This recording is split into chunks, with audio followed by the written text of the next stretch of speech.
Бардык көрүнүштөрүндө көркөмү кооз Париж, Францанын борбору, сүйүүнүн жана сулуулуктун символу болгон Париж жана андагы кызыктуу кооз жана тарыхый жайлар тууралуу дүйнөдө көрсөтүүсүнөн айтып беребиз.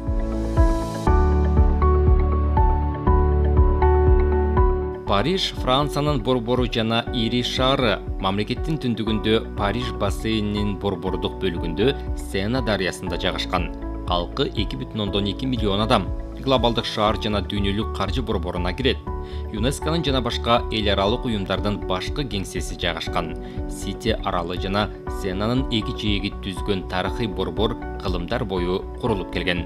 10-кылымдын аягынан бери Париж Францанын борбору.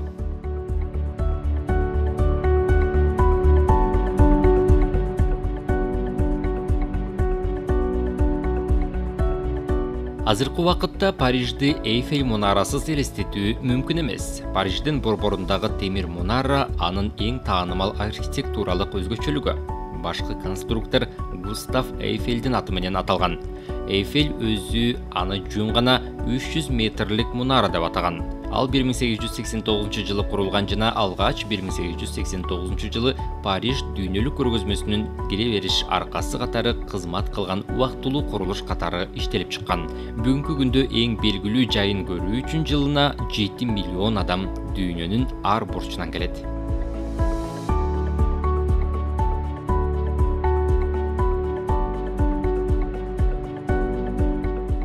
Лувр музейи дүйнөдөгү эң ири жана эң популярдуу көркөм сүрөт музейинин бири. Музей Париждин борборунда Сенанын оң жээгинде Риволи көчөсүндө борбордун 1-районунда жайгашкан. 2018 жылы Луврга келгендердин саны 10 миллиондон ашкан. Музейдин имараты байыркы падыша сарайы. Лувр Капетинг династиясынан баштап бүгүнкү күнгө чейин Францанын көркөм жана тарыхый мурастарын чогултуу тарыхы бай байыркы музейлердин бири. Луврда бардыгы чогулган, аны универсалдуу музей деп атоого болот. Анын коллекциялары Батыш Европадан Иранга чейин, Греция, Египет жана жакынкы чыгыш аркылуу байыркы мезгилден 1848 жылга чейинки ири географиялык аймакты камтыйт. Ошондуктан 35 000 экспонат Парижде өзгөчө нерселерди ойлонууга арнай турган бош күнүңүз боло калса, барганыңыз жакшы. Музейдин бюджети 2019 жылы 242,8 миллион евроны түзгөн.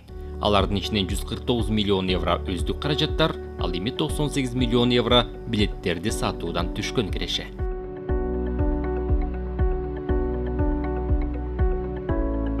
Триумфалдык арка. Париждин 8-округундагы Шарль де Голль же Жылдыздар аянтчасындагы эстелик 1836 жылдары француз архитектору Жан-Франсуа Шалгрендин долбоору боюнча тургузулган. Байыркы Рим үлгүсүндөгү арка долбоору Наполеон Бонапарттын буйругу менен анын улуу армиясынын жеңиштерин эскерүү максатында курулган. Ампир стилинде жасалган триумфалдык арканын бийиктиги 49,51 метр, туурасы 44,82 метр. Ал Элисей талааларынын үстүнөн сыймыктануу менен көтөрүлүп, Эйфель мунарасы менен катар Париждин символу деп эсептелет.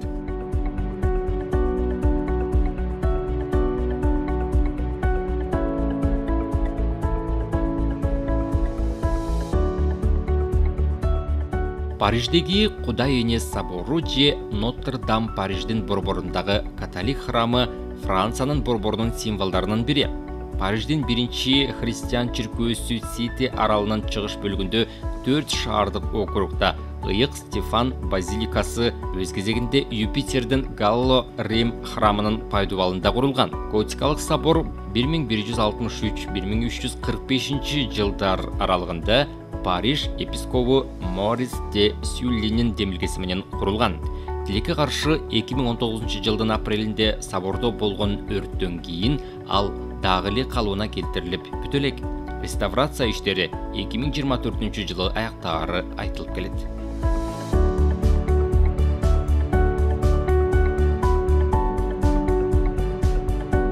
Францадагы сарай, парк ансамблі Версаль француз падышаларынын мурунку резиденциясы. Азыр Париждин четиндеги дүйнөлүк маанидеги туризм борбору. 1661 жылдан бери күн падышасы Людовик 14-нің буйругу менен Версальде көптөгөн көрүнүктүү француз архитекторлары, скульпторлары жана сүрөтчүлөр курушкан. Ансамбль 17-кылымдын экинчи жарымындагы француз искусствосунун алтын кылым доорунун көрүнүктүү эстелиги. 1682-1789 жылдары улуу француз революциясына чейин Версаль расмий падышалык резиденция болгон. 1801 жылы музей макамын алган жана ошол убакыттан бери эл үчүн ачык. 1979 жылы Версаль сарайы жана паркы ЮНЕСКОнун бүткүл дүйнөлүк маданий мурастарынын тизмесине киргизилген. Француз жана дүйнөлүк тарыхтагы көптөгөн маанилүү окуялар Версаль менен байланыштуу. Падыша сарайында эл аралык келишимдерге кол коюлган. Мисалы 1783 жылы АКШнын көз карандысыздык үчүн согушу аяктаган келишимге кол коюлган. 1871 жылы Франко-Пруссия согушунда Франция жеңилгенден кийин Германиянын аскерлери Версальды басып алып, Германия империясынын түзүлүшү жарыяланган. Ошол эле жерде 1919 жылы биринчи дүйнөлүк согуштун аякташы боюнча тынчтык келишимине кол коюлган.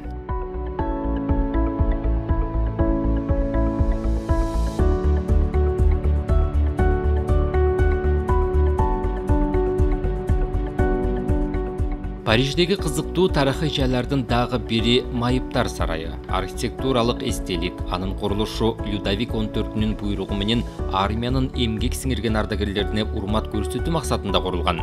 Жана бул Европадагы биринчи майыптар үйлөрүнүн бири болгон. Бүгүнкү күндө да мүмкүнчүлүгү чектелгендерди кабыл алат. Ошондой эле бир нече музей жана аскердик некрополис жайгашкан.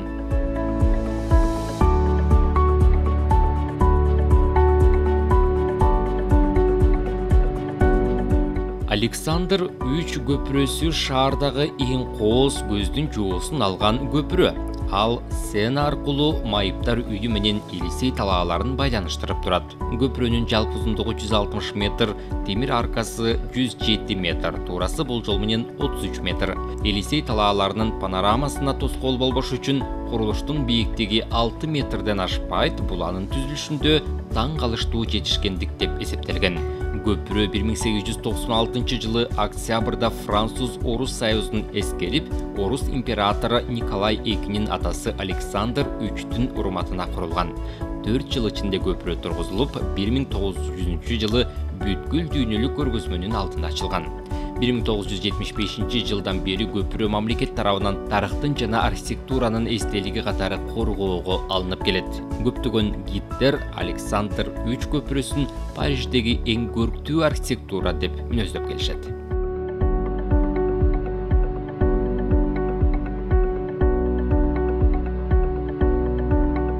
Тюильри багы Париждин борборундагы коомдук парк. Аянты 25,5 гектарга жайылып, узундугу 920 метр, туурасы 325 метрда түзөт. Ага Тюильри сарайы кошулган. Бак француз стилиндеги эң маанилүү жана эски эс алуу жайы.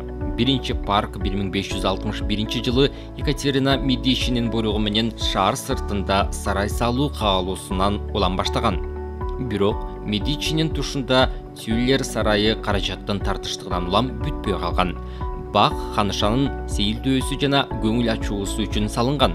Негизги элемент Бернар Паллиси тарабынан фонтан, жасалма кабыктар жана көптөгөн чопо эмальданган деңиз жаныбарларынын айкелдери менен жасалган жасалма үңкүр болгон. Парк кийинки келген падышалардын улам жасалголоосунан улам өнүгүп, кооздолуп турган. Бакчада белгилүү чеберлердин мрамор жана колодон жасалган айкелдеринин коллекциясы жайгашкан.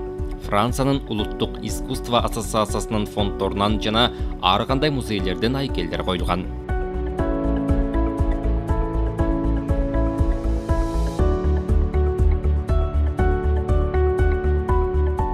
Париж операсы же Гранд операсы, азыркы аталышы Гарни операсы Францияда жана дүйнөдө эң белгилүү жана маанилүү опера жана балет театрынын бири.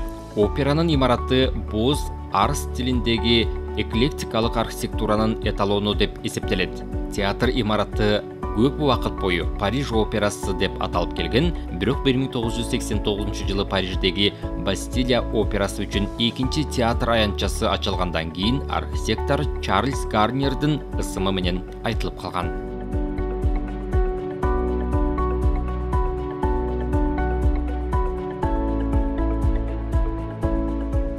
Гарнье сарайы 1669 жылы Людовик 14 тарабынан таанылган Париждин 13-чү операсы.